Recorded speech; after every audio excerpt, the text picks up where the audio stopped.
Hi வணக்கம். இன்னைக்கு பார்த்தீங்கன்னா மகாநதி சீரியல் இன்னைக்கான எபிசோடு தாங்க பார்க்க போகிறோம். அதுக்கு முன்னாடி என்னோட சேனலில் சப்ஸ்கிரைப் பண்ணி வச்சுக்கோங்க. வாங்க கதைக்குள்ளே போடலாம். இப்போ பார்த்தீங்கன்னா காவேரியும் விஜயும் பேசிகிட்டு இருக்காங்க. அப்போ வந்து காவேரி வந்து சாரி சொல்லிட்டு ஏன் நீங்கள் 5 வருஷம் ஆயும் ஏன் இன்னும் கல்யாணம் பண்ணிக்கலன்ற மாதிரி கேட்குறாங்க.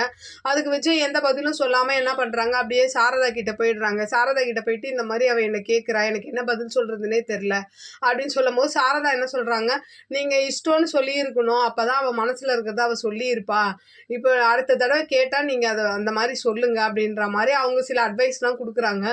சரின்னு சொல்லிட்டு அப்படியே இந்த பக்கம் பார்த்தீங்கன்னா காவேரியோட ஸ்கூலில் பிரின்ஸிபல் டீச்சர் எல்லாருமே சேர்ந்துக்கிட்டு என்ன பண்ணுறாங்கன்னா, நீங்கள் வந்து காவேரி கிட்ட ரொம்ப அன்பாக இருக்கீங்க, அதே மாதிரி இல்லாமல் அந்த ஒரு ஸ்டூடெண்ட் கிட்ட நீங்கள் ரொம்ப அன்பாக இருக்கிறது மற்ற ஸ்டூடெண்ட்டை பாதிக்குது.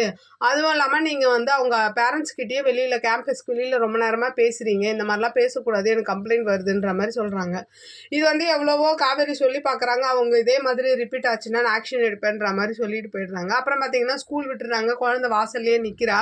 காவேரி வந்து அவளை எப்படி பார்க்காத மாதிரி அப்படியே போகிற மாதிரி இன்றைக்கான எபிசோடு முடியுது. பார்க்கலாம் நாளைக்கு என்ன நடக்குதுன்னு பார்த்துட்டு நான் உங்களுக்கு ரிவ்யூ கொடுக்குறேன். என்னோட சேனல் பிடிச்சிருந்தா லைக் பண்ணுங்கள், ஷேர் பண்ணுங்கள், கமெண்ட் பண்ணுங்கள். என்னோட சேனலை சப்ஸ்கிரைப் பண்ணி சப்போர்ட் பண்ணுங்கள். நன்றி, வணக்கம், பாய்.